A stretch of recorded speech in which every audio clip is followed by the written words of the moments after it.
The Assembly will hear an address by His Excellency Teodoro Nguema Obiang Mangue, Vice President in charge of National Defense and State Security of the Republic of Equatorial Guinea. I request protocol to escort His Excellency and invite him to address the Assembly.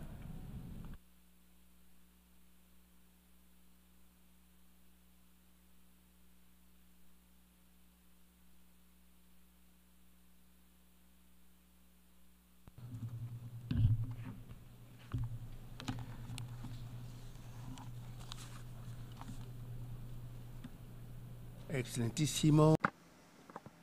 Your Excellency, President of the 79th session of the United Nations General Assembly,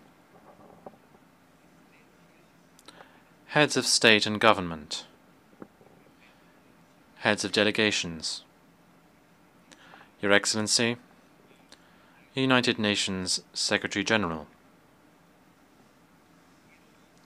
distinguished delegates, ladies and gentlemen,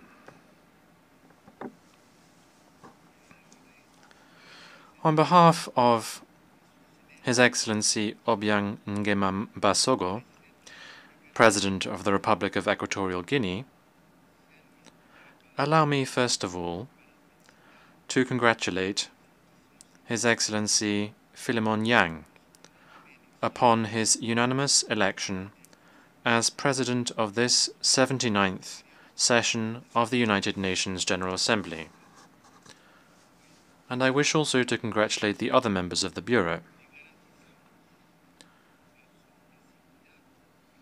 We can assure them that they will have the full support and cooperation of the Republic of Equatorial Guinea throughout their presidency.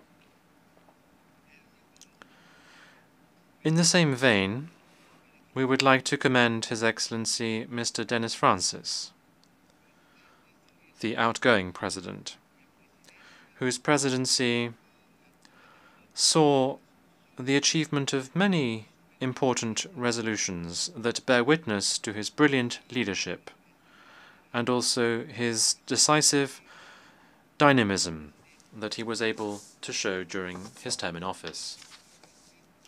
President, the topic for this 79th session of the General Assembly states as follows: leaving no one behind, acting together for the advancement of peace, sustainable development, and human dignity for present and future generations. That is a theme that is very pertinent given the current state of affairs around the world, including major global challenges such as wars, the existence of armed groups, terrorism, crises brought about by the effects of climate change, organized criminal gangs, the possibility of emerging health crises, discrimination, and the food crisis as a result of armed conflicts that trigger it or may lead to hunger in different countries.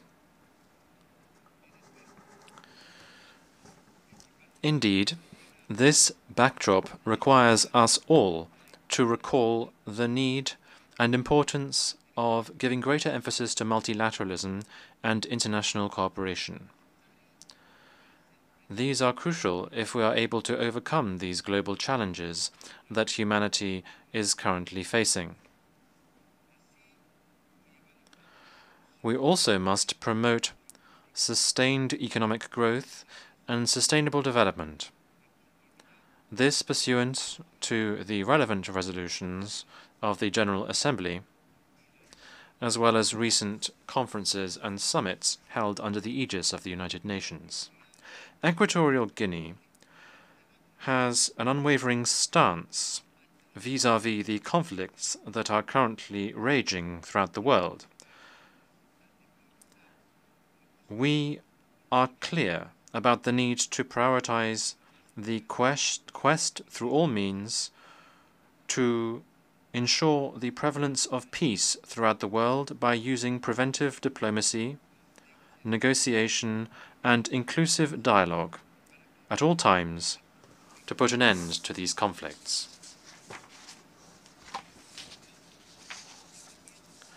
We call upon those countries that are immersed in the current conflicts and all governments who directly or indirectly are involved in said conflicts as a result of geostrategic, economic, neocolonial, or other interests, we call on all of these countries to prioritize dialogue and inclusive negotiations in a realistic and pragmatic manner so as to resolve these conflicts. The proliferation of so many conflicts around the world is further proof of the obsolescence, incapacity, and inefficiency of the United Nations Security Council today. What we are currently seeing in terms of what this decision-making body is able to do is ultimately the struggle as a result of geostrategic interests that make it even more difficult for unanimous decisions to be taken by this body to resolve these conflicts and to alleviate the suffering of people and the loss of innocent lives.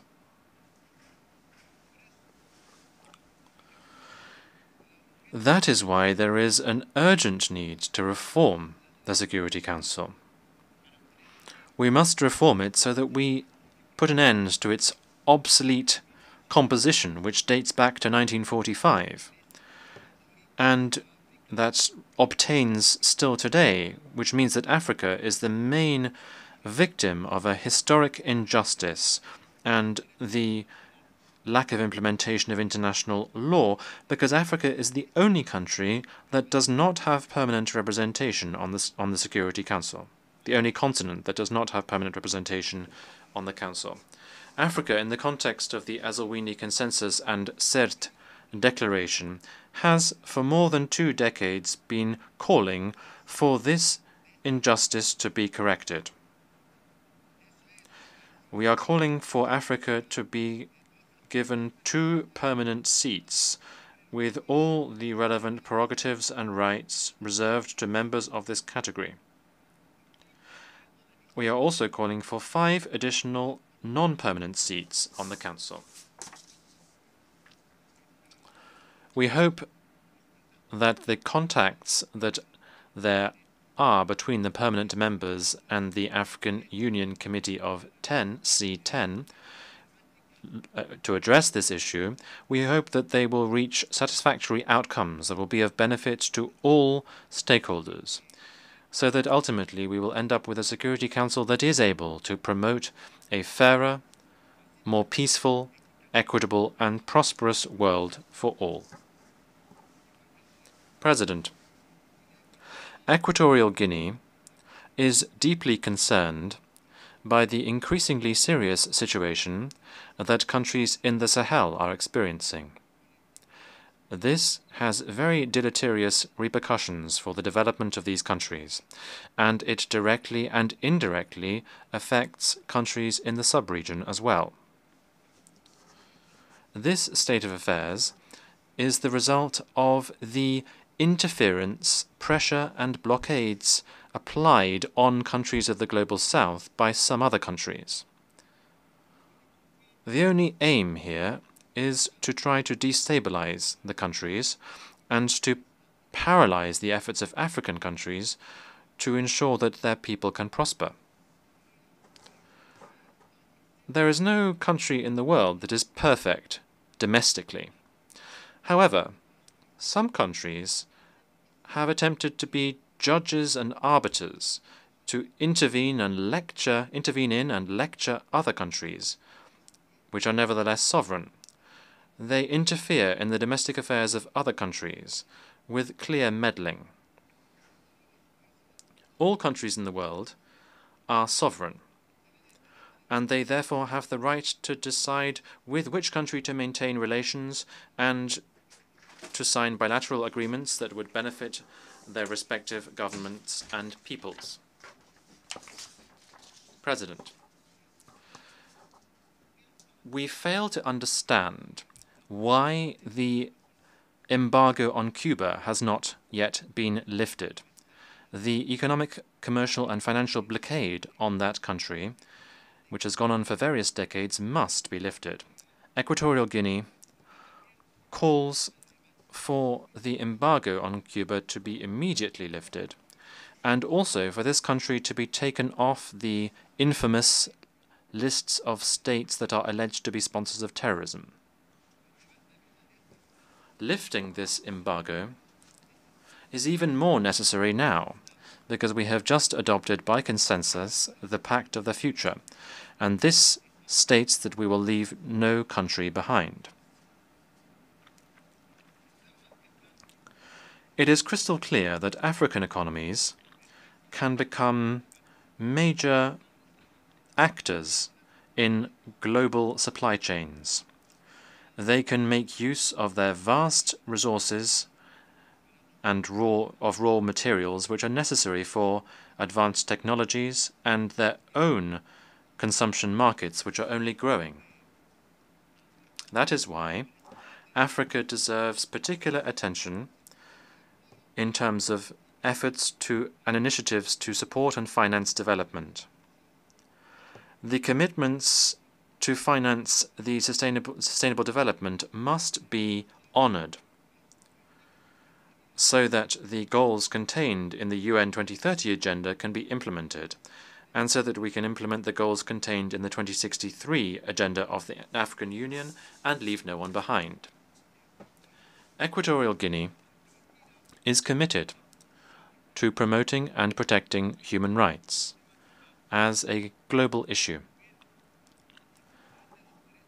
This includes the plan for children's rights to eliminate racism, racial discrimination, xenophobia, and relevant and related forms of intolerance, the rights of persons with disabilities, the rights to food, housing, countries' rights to use and commercialize their natural resources to meet their people's needs. Against this backdrop, we also need to consider humanitarian rights. We are seeing these rights being violated systematically in the ongoing conflicts. People in the conflict zones are being deprived of the humanitarian aid that they so sorely need, both in terms of food and healthcare. Equatorial Guinea wishes to make clear its major concern about the crisis that Haiti is experiencing. We think there needs to be an in-depth analysis about the chronic situation that this brother country is in, so that a sustainable solution can be found for it. That is why we will continue to propose holding a United Nations International Conference for Haiti. I conclude my statement by reiterating our congratulations to our brother, His Excellency Philemon Yang, and we would like to wish him the best of success during his presidency at this session of the General Assembly. Again, we assure him of the full support of the Republic of Equatorial Guinea. Thank you. On behalf of the Assembly, I wish to thank the Vice President in charge of National Defense and State Security of the Republic of Equatorial Guinea.